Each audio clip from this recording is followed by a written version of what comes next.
하나님의 말씀은 창세기 29장 1절부터 35절까지의 말씀.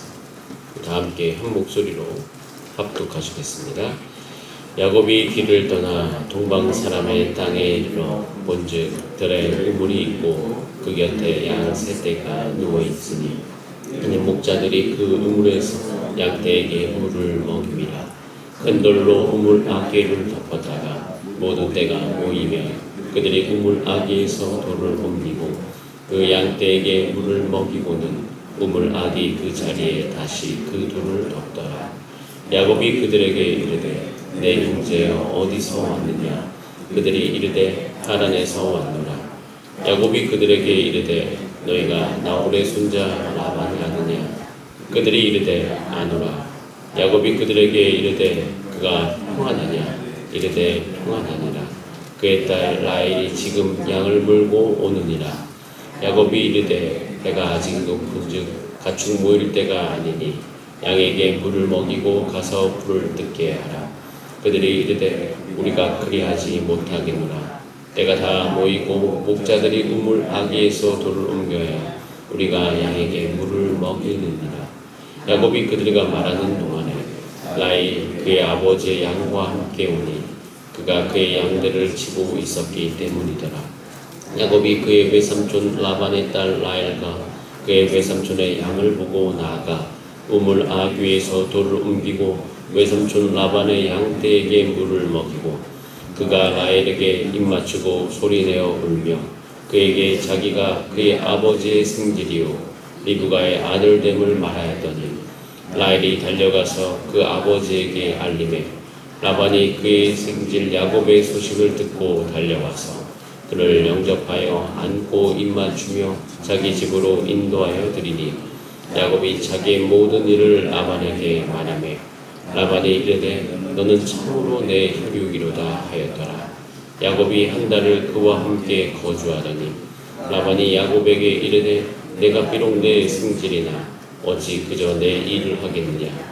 내 품삯을 어떻게 할지 내게 말하라. 라반에게 두 딸이 있으니 언니의 이름은 레아요 아우의 이름은 라헬이라. 레아는 시력이 약하고 라헬은 곱고 아리따우니 야곱이 라헬을 더 사랑함으로 대답하되 내가 외삼촌의 작은 딸 라헬을 위하여 외삼촌에게 7년을 섬기리이다. 라반이 이르되 그를 내게 주는 것이 타인에게 주는 것보다 나으니 나와 함께 있으라. 야곱이 라헬을 위하여 7년 동안 라반을 섬겼으나 그를 사랑하는 까닭에 7년을 며칠같이 여겼더라. 야곱이 라반에게 이르되 내 기한이 찼으니 내 아내를 내게 주소서. 내가 그에게 들어가겠나이다. 라반이 그곳 사람을 다 모아 잔치하고 저녁에 그의 딸 레아를 야곱에게로 데려가며 야곱이 그에게로 들어가니라. 라반이 또 그의 여종 실바를 그의 딸 레아에게 시녀로 주었더라. 야곱이 아침에 보니 레아라. 라반에게 이르되 외삼촌이 어찌 내게 이같이 행하셨나이까? 내가 라헬을 위하여 외삼촌을 섬기지 아니하였나이까? 외삼촌이 나를 속이심은 어찌 됨이니까? 라반이 이르되 언니보다 아우를 먼저 주는 것은 우리 지방에서 하지 아니하는 바이라. 이를 위하여 치기를 채우라. 우리도 그도 내게 주리니 내가 또 나를 7년 동안 섬길지니라. 야곱이 그대로 하여 그 치리를 채우며 라반이 딸 라헬도 그에게 아내로 주고 라반이 또 그의 여종 비라를 그의 딸 라헬에게 주어 시녀가 되게 하며 야곱이 또한 라헬에게로 들어갔고 그가 레아보다 라헬을 더 사랑하여 다시 7년 동안 라반을 섬겼더라. 여호와께서 레아가 사랑받지 못함을 보시고 그의 태를 여셨으나 라헬은 자녀가 없었더라. 레아가 임신하여 아들을 낳고 그 이름을 르우벤이라 하여 이르되 여호와께서 나의 괴로움을 돌보셨으니 이제는 내 남편이 나를 사랑하리로다 하였더라. 그가 다시 임신하여 아들을 낳고 이르되 여호와께서 내가 사랑받지 못함을 들으셨으므로 내게 이 아들도 주셨도다 하고 그의 이름을 시므온이라 하였으며 그가 또 임신하여 아들을 낳고 이르되 내가 그에게 새 아들을 낳았으니 내 남편은 지금부터 나와 연합하리로다 하고 그의 이름을 레위라 하였으며 그가 또 임신하여 아들을 낳고 이르되 내가 이제는 여호와를 찬송하리로다 하고 이로 말미암아 그가 그의 이름을 유다라 하였고 그의 출산이 멈추었더라. 아멘. 다 함께 기도드리겠습니다. 살아계신 하나님께서는 지금도 온 땅을 다스리시며 하나님의 교회, 하나님의 영광이 비추어 주시니 감사드립니다. 주님, 이 땅 가운데 여전히 살아계셔서 하나님의 교회를 세우신 줄과 믿사오니 주님, 우리 가운데 하나님의 뜻을 보여주시고 하나님의 방법대로 우리가 살게 하여 주시고 이 땅을 살아가는 동안 이 하나님의 나라를 주 안에서 세워가기를 간절히 소원하오니 주님, 우리를 통하여 역사하여 주시옵소서. 홀로 이 새벽에 주의 말씀을 듣기 위해서 나왔습니다. 하나님, 지혜와 계시의 정신을 허락하여 주시고 이 새벽에 주의 말씀을 듣기 위해서 나오는 모든 자마다 또 이 말씀을 삶의 자리에서 듣는 자마다 성령으로 충만하게 하여 주시며 하나님 아버지의 그 모든 삶 가운데 주시는 풍성함을 누리게 하여 주시옵소서. 감사드리며 예수님의 이름으로 기도드립니다. 아멘. 읽은 본 말씀으로 다시 7년 동안이라는 제목으로 하나님 말씀 나누겠습니다. 하나님의 언약이 이루어져 가고 있습니다. 하나님의 언약을 이어가는 이 야곱의 그 삶 가운데, 인생 가운데 4명의 복잡한 관계 이야기가 나옵니다. 야곱과 라반, 그 다음에 레아와 라헬, 또 야곱과 레아, 야곱과 라헬, 뭐 이런 어떤 4명 가운데 이제 복잡한 관계들이 일어나고요. 이 복잡함은 앞으로 계속 지속됩니다. 이 구약의 역사 안에 이 모든 관계의 복잡함은 더욱더 심해져 갑니다. 근데 놀라운 것은 제가 이제 이 창세기 29장을 언제쯤 이해하게 됐냐면 제가 공동생활을 하게 되었습니다. 제가 대학교 1학년 때부터 공동생활을 하게 되었고, 그리고 당연히 군대는 뭐 공동생활을 볼 수 없고 그냥 군대 가서도 같이 좀 생활하게 되고, 또 나와서 DTS를 하면서도 9개월간 또 공동생활을 했습니다. 이 공동생활을 하면서 제가 느낀 것이 있습니다. 어떻게 이렇게 서로 하나님 믿는다고 하면서 다를까? 어떻게 하나님 믿는다고 하면서 이렇게 싸울까? 새벽에 은혜 받고 저녁에 싸우는 우리들은 무엇인가? 이런 생각을 정말 많이 했습니다. 그리고 저 형들은 왜 싸우고 있지? 대학교 1학년 때 저는 원래 공동생활을 천국을 기대하면서 들어갔습니다. 워낙 원가정 안에서 조금 그 가정 안에서 평안과 화평을 잘 못 누렸기 때문에 저는 이 교회와 하나님 나라에 대한 그 소망이 있었어요. 소망이라기보다는 어떻게 보면 환상 같은 거였죠. 가면 항상 좋은 말을, 항상 웃어주고, 항상 격려해주고, 항상 거기에 평안할 줄 알았습니다. 그런데 그렇지 않습니다. 왜냐면 그때 나중에 알게 됐죠. 우리가 예수님이 아니잖아요. 예수님을 닮아가고 그 예수 그리스도 안에서 우리가 그분을 바라보면서 완성되어져가는 존재이지 그러지 않는다는 것을 알게 됐습니다. 우리 안에 있는 모든 두려움과 또 우리 안에 있는 모든 수치, 우리 안에서 그동안 살아왔던 그 모든 잘못되어 있는 신념체계 가운데 우리가 서로 부딪히고 있다는 사실을 몰랐죠. 그런데 놀라운 사실 한 가지, 하나님 정말 크신 분이세요. 그 모든 것을 다 다루어 가십니다. 저는 하나님께서 그 저녁에 싸운 사람들을 그 새벽 다시 불러서 하나님께서 그를 만나주신 걸 보았습니다. 그리고 하나님 만나주시고 난 다음에 그들이 다시 어떻게 화해하는지를 보게 되었던 거죠. 그러면서 하나님 나라의 공동체는 이렇게 가는구나라는 것을 알게 되었습니다. 그리고 그 안에서 같이 하나가 되어지거나 아니면 하나가 되지 못하더라도 그 안에서 같이 공존하면서 갈 수 있는 그런 은혜가 그 안에 공동체 안에 부어지는 것을 목격했습니다. 하나님은 정말 크신 분이십니다. 그 크신 하나님께서 여러분의 가정을 다 돌봐 주실 줄 믿습니다. 한 개인이 다 떨어진 것 같지만 우리는 기도해야 됩니다. 그 한 명 한 명을 하나님께서 온전히 다루어 주실 수 있도록. 그리고 그 기도는 우리 교회 가운데로 확장되어져야 됩니다. 여러분, 우리는 우리 교회 모든 것을 놓고 함께 기도해야 될 줄 믿습니다. 그 기도의 방향성은 하나님께서 그 문제를 다루어 가실 수 있도록. 하나님, 우리 모든 성도님들의 마음 하나하나를 주께서 보존하여 주시고 보호하여 주시고 하나님 그 한 명 한 명을 주께서 인도하여 주시옵소서. 그럼 하나님은요 그렇게 다뤄가십니다. 그래서 우리는 이 구약을 놓고 보면서 한 가지 이런 생각을 버려야 됩니다. 누가 옳은 것인가 이런 생각을 버려야 됩니다. 야곱이 옳아? 라반이 옳은 건가? 레아가 옳아?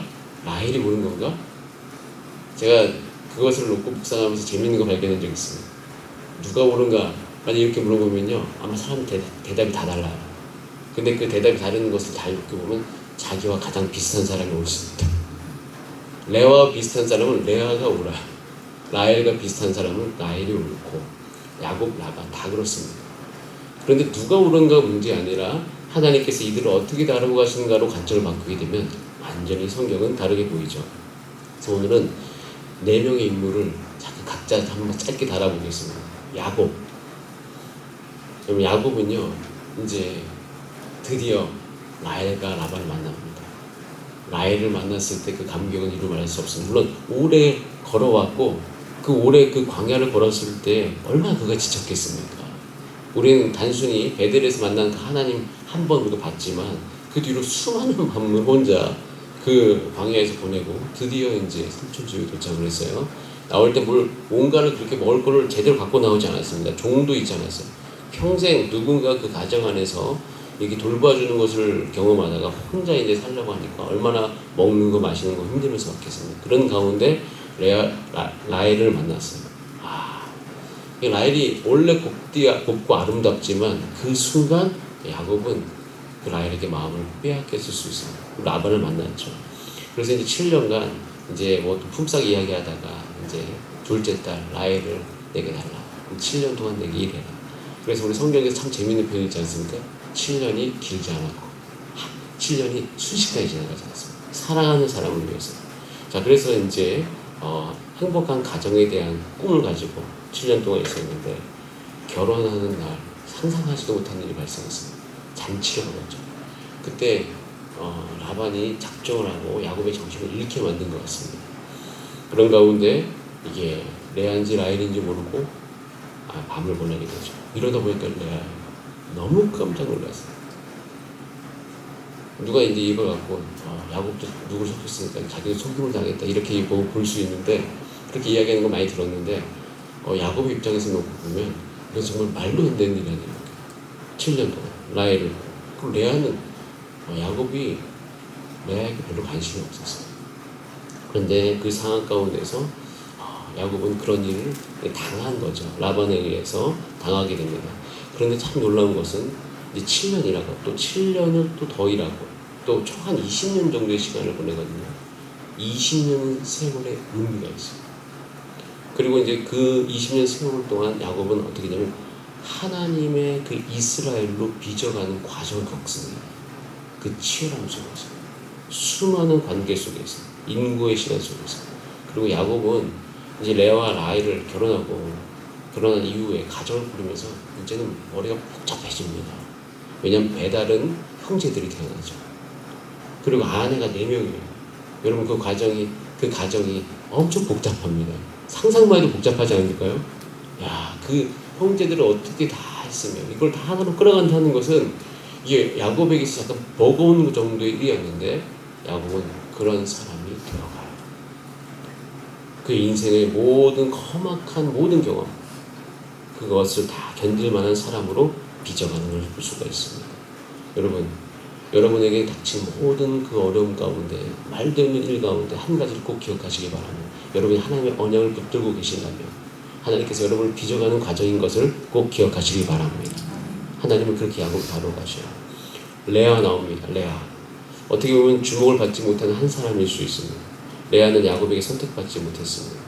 그리고 야곱이 라헬을 위해서 7년간 일하는 동안 레아는 그것에 대해서 근데 레아는 참 불쌍한 사람입니다. 야곱은 라헬을 위해서 7년 일했죠. 근데 레아와 결혼했어요. 근데 그 뒤에 또 7년은 또 누굴 위해서 일한 거예요? 라헬을 위해서 일한 겁니다. 어떻게 보면 라헬을 위해서 14년 동안 일한 거예요. 어떻게 보면 그녀에게는 굉장한 핸디캡이 있고 시력이 약했다고 이야기하는 이 짧은 표현 안에 이 레아가 가지고 있는 어떤 외모적인 것, 또 여러 가지 부분에 있어서 여성으로서 여성성이 부족했다는 것을 우리는 볼 수가 있습니다. 그런데 그런 인생을 하나님께서 31절 말씀 같이 한번 읽어볼까요? 31절 시작. 여호와께서 레아가 사랑받지 못함을 보시고 그의 태를 여셨으나 라헬은 자녀가 없더라. 보다라고 이야기하는 그 보다 안에는 상황과 형편을 섬세하게 살펴보신 하나님의 모습을 나올 수 있습니다. 레아와 환경을 보죠. 레아에게 태를 여셨어요. 틀려가지고 정말 이스라엘 백성에 있어서 중요한 자녀 4명을 낳았어요. 물론 이제 르우벤은 좀 다른 측면이 있지만 첫째가 누구죠? 르우벤, 둘째는 시므온, 하나님께서 들으셨다. 셋째는 레위 지파의 그 레위. 넷째 아들은 누구예요? 유다. 여러분 이 4명의 아들 중에서 예수님의 마태복음 족보에 들어간 사람이 누구죠? 유다. 레아가 바로 유다를 낳게 되어지는 것이죠. 물론 레아의 이름이 마태복음 족보에는 있지는 않지만 그 유다의 이름이 거기에 있습니다. 그 레아의 인생에 핸디캡이 있습니다. 사랑받지 못했고 사랑받지 못한 그 여자로서의 살아가는 그 인생은요, 제가 안 살아봐서 잘 모르지만 여러 가지 얘기가 들었을 때 그 마음의 상처와 눌림과 또 그 안에 때로는 분노와 또는 어떤 그 경쟁심, 이 모든 것이 그 안에 있을 수도 있었습니다. 그런데 하나님께서 그 태를 여셔서 그 자녀를 낳게 하심으로 레아를 살펴가시는 그 하나님의 모습을 우리는 볼 수 있습니다. 우리 때로는 하나님 나라 안에 있으면서 누가 나를 인정해주지 않는 것 같은 생각이 들지어도 그때 하나님께서 분명히 돌보고 계시고 있음을 꼭 기억하시기 바랍니다. 자, 그러면 이 세 번째 또 인물 라헬입니다. 라헬은 괜찮을까요? 여러분, 라헬이 오늘 성경을 쭉 읽는 동안 정말 괴로웠던 날이 있습니다. 그날이 언제일까요? 언니가 먼저 야곱에게 들어간 날. 라헬이 그날은 그 인생의 치욕스러운 날입니다. 라헬도 알았을 거예요. 당연히 그 야곱이 라헬과 처음 7년을 보냈을 때에 얼마나 결혼을 준비하는 과정이 저는 여기에 있습니까? 어떤 사귀는 거죠. 그리고 야곱이 얼마나 라헬에게 자리를 줬을까? 당연히 그날 들어가야 될 사람은 라헬. 라헬은 그날 밤을 어떻게 지냈는지 상상이 안 될 것 같습니다. 잠을 제대로 잘 수 있었을까? 그리고 정말 깊은 상처를 받았죠. 그리고 그 아버지 라반을 향한 분노가 그 안에 있었을 것입니다. 여러분, 라헬의 인생은요, 레와 정반대예요. 사랑은 받았는데 열매가 없는 인생이었어요. 그 인생 가운데 열매가 없어요. 거기서부터 오는 결핍이 굉장히 어려웠을 겁니다. 그래서 30장에 가면 이제 경쟁이 붙어요. 자기가 먼저 못 나니까 자기 시종을 통해서, 몸종을 통해서 먼저 낫게 하는데 그 이름을 짓는 것을 보면 이겼다. 뭐 이런 어떤 경쟁이 그 마음속에 있는 깊은 그 언니로부터 오는 그 박탈감이 이루 말할 수 없습니다. 참 놀랍죠? 레아는 레아대로 박탈감을 느끼고 라헬은 라헬대로 박탈감을 느끼고 있습니다. 그럼 라반이라는 사람은 좀 독특합니다. 라반은 사실은 뭐 야곱을 속인 게 맞습니다. 그러나 한 가지, 여러분, 남자가 그러니까 아버지로서 두 딸이 있는데 두 딸을 한 남자에게 준다는 것은 무슨 의미일까? 야곱을 괜찮게 봤다는 겁니다. 그러지 않고서는 그 두 딸을 주기가 힘들겠죠. 야곱이 일하는 거 보고 하니까 야곱이 일을 참 잘했습니다. 그러니까 이 두 딸을 맡겨도 되겠다는 생각을 하게 된 거죠. 그리고 이 라반은 레아가 또 한켠에 계속 걸렸을 거예요. 왜냐면 만약에 그냥 두면 누가 레아를 데려갈까? 이런 생각을 하다가 생각하다가 뭐 이유가 있죠. 언니가 더 먼저 아우보다 결혼해야 된다는 그 핑계로 또 야곱이 생각을 해가지고 이제 야곱에게 레아를 들여보내는 것을 볼 수가 있습니다. 여러분, 이 이야기를만 딱 놓고 보면 정말 너무 복잡하지 않습니까? 여러분, 근데 이 복잡함이 교회 안에도 있습니다. 그리고 작게는 가정 안에도 이런 복잡스러움이 계속 지속되고 있는 것을 보게 되어집니다. 그럼 여러분, 오늘 이 본문을 통해서 꼭 기억하셔야 될 것이 있습니다. 이 모든 사람은 이스라엘 안으로 다 들어옵니다. 야곱이 이스라엘 되잖아요.